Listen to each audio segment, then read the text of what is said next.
The cafeteria was buzzing with chatter, the kind that only happens when high-ranking officers gather for a meeting. The smell of fresh coffee lingered in the air, and at the far end of the room, an old man in a faded uniform jacket shuffled between tables, carefully pouring coffee into the general's cups. His hands trembled slightly, not from fear, but from age. No one looked at him twice. To most, he was just the staff, an aging attendant probably clinging to a job out of necessity. But there was something different about him. His posture was still straight, despite the weight of years. His eyes, though weary, carried a sharpness that didn't belong to a man broken by time. His name tag read simply, SGT. Jack Miller. "Hey, old-timer," one young officer snickered as Jack refilled his cup, "you missed a spot." Laughter followed from a few others at the table. Jack didn't respond. He just nodded politely and moved on, quietly swallowing the insult. He had learned long ago that respect wasn't something demanded, it was earned. And sometimes, it was forgotten. Jack had served his country for over 3 decades, through 2 wars, and had seen more than most could imagine. But when he retired, the world seemed to move on without him. His medals gathered dust in a small box at home. The military base where he once commanded men now hired him to serve coffee. Life has a cruel sense of irony, he often thought. Every morning, he came early, polished his shoes, and made sure every officer got their preferred brew, black for the serious ones, cream and sugar for the talkers. He didn't complain, didn't boast, didn't tell stories of who he once was. But inside, every, "Yes, sir," was a quiet echo of the man who once gave those very orders. That morning, a high-profile strategy meeting was scheduled. Generals from different divisions had gathered, including one unfamiliar face, General Marcus Hale, a younger, respected commander known for his sharp instincts and humility. Jack didn't know much about him, only that he was the kind who remembered names and shook hands firmly. As Jack made his rounds, a group of new officers began mocking him quietly. "Can you believe they've got some relic serving coffee?" One whispered. "Probably never even saw real combat," another added. Jack heard them but didn't flinch. He'd been through worse: bullets, loss, and the silence of empty nights. Words couldn't touch him anymore. As he bent down to place a tray near General Hale, the edge of his jacket caught on the corner of the table. A small, old metal pin to the inside pocket slipped into view, its golden star glinting faintly under the fluorescent lights. The room fell quiet. General Hale's eyes locked on the metal. He froze. His face shifted from casual focus to deep astonishment. Slowly, he reached out. "Sergeant, is that what I think it is?" Jack looked up, surprised, following the general's gaze. The medal dangled from his coat, the Medal of Honor. One of the young officers snickered nervously. "That thing's probably a replica or something." But General Hale wasn't laughing. He stood up, his chair scraping loudly across the floor.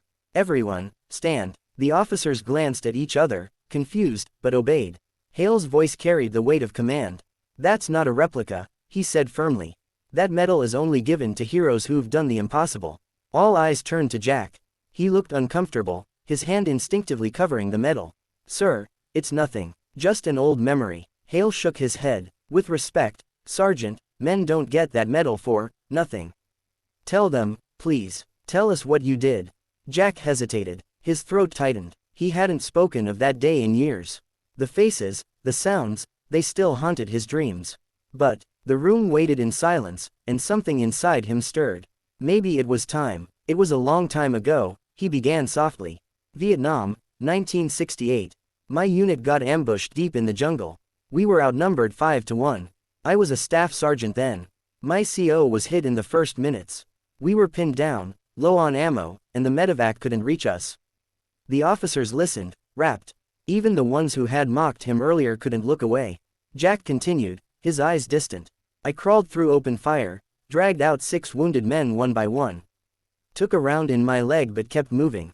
There was one kid left, barely 19. He'd frozen, couldn't move. I went back for him. The airstrike came in right after we cleared the zone. I woke up 3 days later in a field hospital. They said it was a miracle we made it out alive." The room was silent, save for the hum of the lights. "I didn't do it for medals," Jack said quietly. "I did it because they were my men. You don't leave your men behind." General Hale's voice softened. "And now, we've left you behind, haven't we?" Jack said nothing, but his silence spoke volumes. The general turned to the staff officers. How many of you knew who this man was? No one answered. Their faces burned with shame. Sergeant Miller, Hale said finally, you should never be serving coffee to anyone here. You've already served this nation more than enough.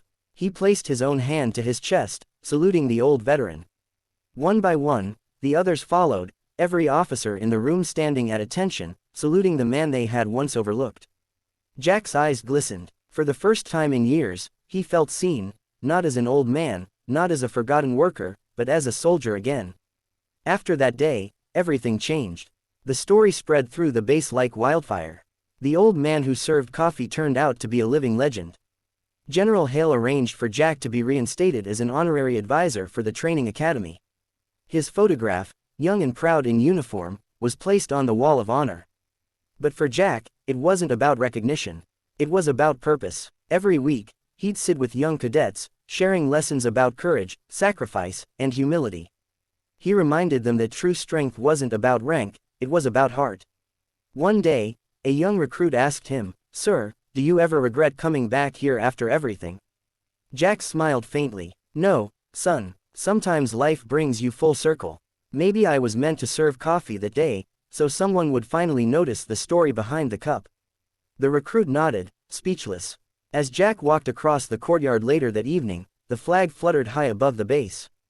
The setting sun cast a golden glow on the metal pin to his chest. For the first time in a long while, he felt peace. He wasn't just a forgotten veteran anymore. He was Sergeant Jack Miller, a soldier, a hero, and a reminder that valor never fades, it just waits to be recognized again.